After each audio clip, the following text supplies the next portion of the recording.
Hey guys, so I'm starting a series on how to build an e-commerce store with Laravel.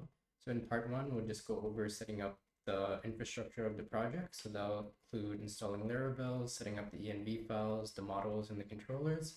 And we'll also set up authentication using Laravel Breeze. So if this is something you'd like to learn how to do, then watch this video. Okay, so here in VS Code, we're gonna create a new Laravel project. So what you wanna do is in your directory where you keep your applications, you want to do Laravel new, and then we'll name this e-commerce. Okay, great. So now our Laravel project has been created. Now let's go into that folder. Okay, so here's the Laravel project. So first thing you want to do is set up the environment variables. Okay, so I'll just enter in my credentials over here for the database. So with the database, what we want to use is MySQL. So just change this to MySQL. Okay, then over here in your database manager, so in my case, I'm using Table Plus. I'll just create a new database. Okay, so I named it e-commerce. So let's just go back into VS Code here. And then I'll just edit these details here. So e-commerce root, and I'll enter my password. Okay, so back here in the env file, I just need to change this to a lowercase and then save this, and then we'll try the migration again. Okay, so yeah, just over here, I forgot to just comment them out so that they're readable. PHP artisan migrate.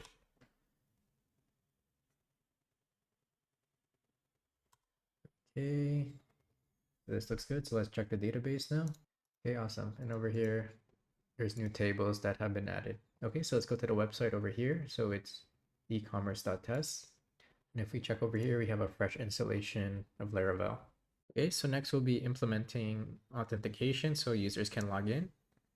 Because right now it's just a static website. So let's do that now. So back in VS Code. So over here in the terminal, we want to install Breeze. Okay, so what you want to do is install the Breeze through Composer. So we'll paste this Composer require Laravel Breeze and install that. Okay, so now Laravel Breeze is installed. We want to activate it to our applications. You want to do, let me just clear the terminal. So PHP artisan, again, Breeze install. Okay, great. So now you can choose which one you'd like. So I'll just use the standard Blade templating engine. Okay, dark mode support, sure. PHP unit, okay. So now that's installing.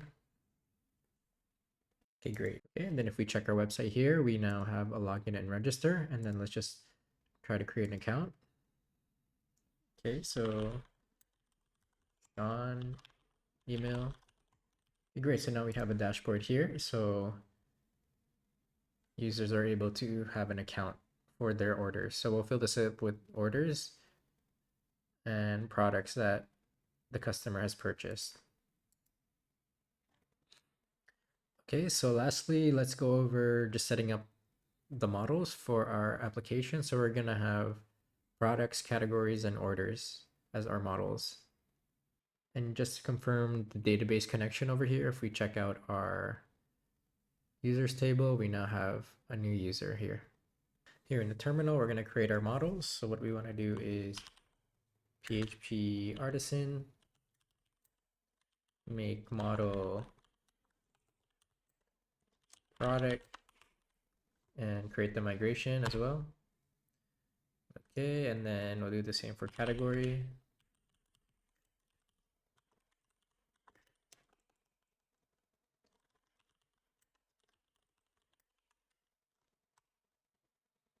Then lastly for orders.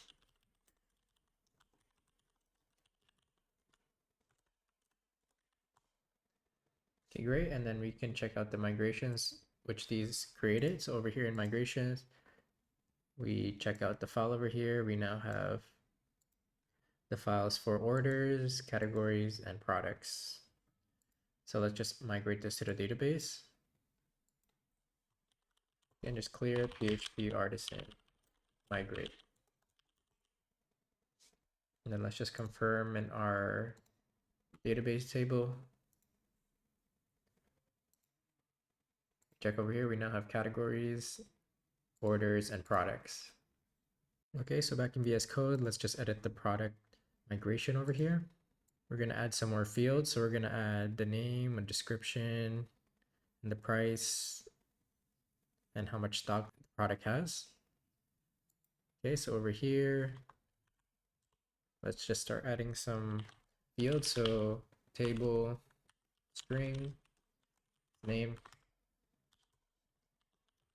table, text, description,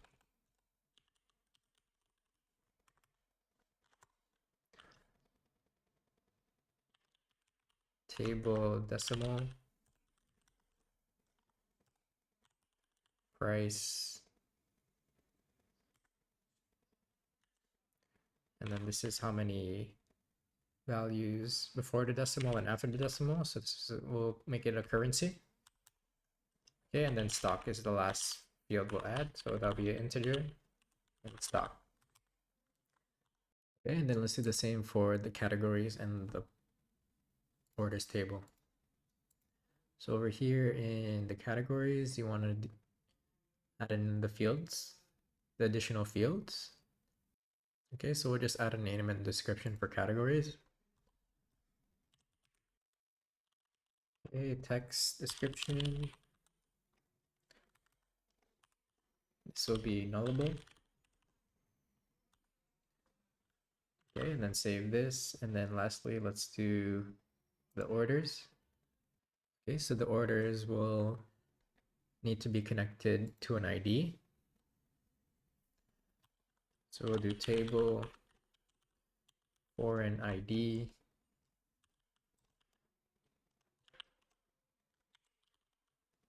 user ID,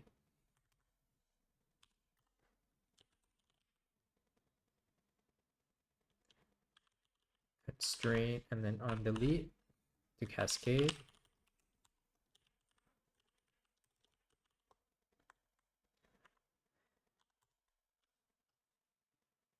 Okay, then the order value.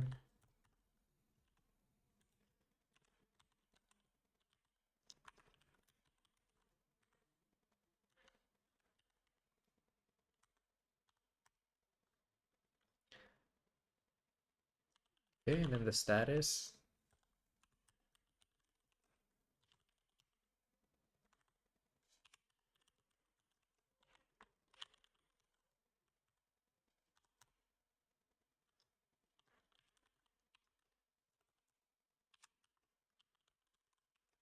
Okay, and then the payment method. And then a shipping address.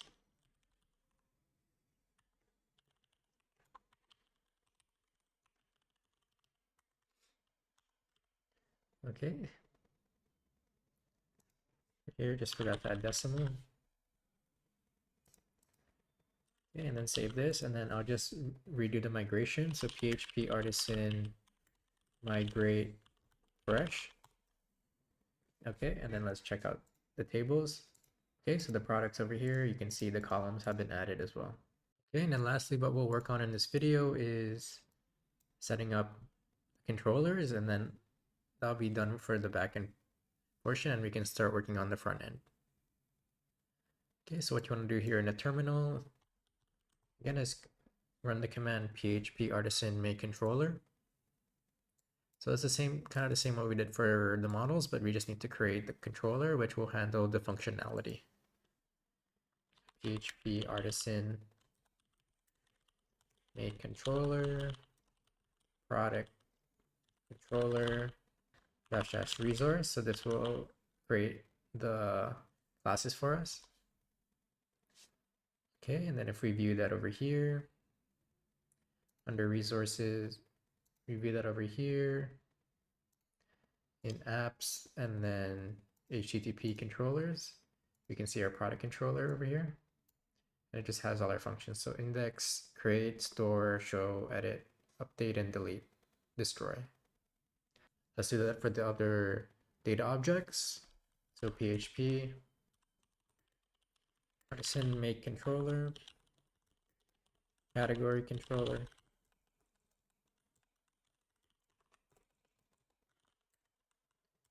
dash dash resource, and the order controller.